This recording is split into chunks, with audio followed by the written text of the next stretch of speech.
Mexico City's Nuevo Polanco district is a dense grid of glass office towers and modern commercial hubs. It is functional, sleek, and highly structured. The Museo Soumaya rises as a massive, rotated rhomboid, its shimmering surface cutting a distinct silhouette against the standard grid of the city. The asymmetrical facade is completely wrapped in 16,000 individual aluminum plates. Each hexagonal tile catches the light at a slightly different angle, giving the structure a shimmering, almost liquid skin. While it looks like high-tech armor, this tessellated surface is actually a direct nod to Mexico City's history. It mirrors the traditional ceramic-tiled facades found on colonial buildings throughout the older parts of the capital. This architectural choice bridges Mexico's past and its modern engineering, creating a space where 30 centuries of art are physically wrapped in the city's own cultural lineage. Historically, seeing the world's greatest European masterpieces from Latin America required an expensive transatlantic flight. Global heritage was effectively fenced off from the local public by geography and cost. Mexican billionaire Carlos Slim Helú sought to build the country's humanistic capital. He wanted to bring foundational pieces of art directly to the people of Mexico. The foundation built this institution and stocked it with a massive private collection, and they opened the doors completely free of charge every single day of the year. Eliminating the admission fee takes European art out of the realm of elite luxury and turns it into an accessible, everyday resource for the surrounding community. Walking into the ground floor presents an immediate spatial shock. You are standing under an immense, high-ceilinged expanse, and there is not a single internal supporting column in sight.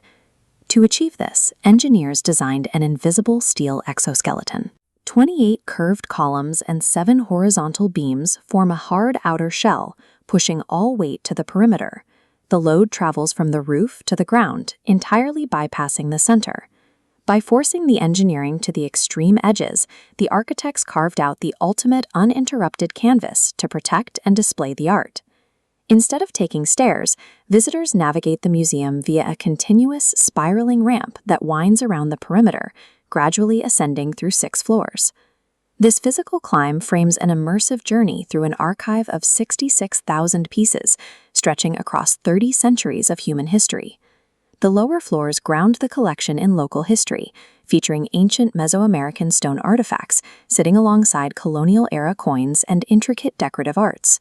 Move up to the middle floors, and the curation begins to mix eras and continents. Classic European old masters share the same sightlines as the bold, dynamic works of the Mexican muralists. With no cost to enter, the museum fills with families, art students, and commuters, making the galleries part of the city's daily social fabric. By placing European tradition and Mexican identity into direct physical dialogue, the curation forces an active conversation rather than a standard chronological walkthrough. Reaching the 6th floor brings a sudden shift. The windowless, metallic ascent breaks open into a massive gallery bathed in soft, ethereal light. A massive, cantilevered skylight crowns the space. It pulls diffused natural light down into the column-free expanse, illuminating the floor below. This top-tier gallery holds the largest private collection of Auguste Rodin sculptures outside of France. Throughout the day, the shifting natural sunlight from the oculus actively plays across the varied textures of bronze and marble. The changing shadows continually reshape the contours of pieces like The Thinker and The Kiss. The walk ends in this column-free space, where the softest natural light in the building is reserved for the museum's most significant works. Stepping back outside, the building's impact extends well beyond its walls. Its construction acted as the primary catalyst for the rapid revitalization of the entire Nuevo Polanco district. But the true measure of the project is the daily foot traffic. Thousands of citizens walk through these doors to interact with a caliber of global art they might otherwise never have seen in person. By eliminating the cost of entry, the museum has moved these 66,000 works from a private collection into the public life of the city.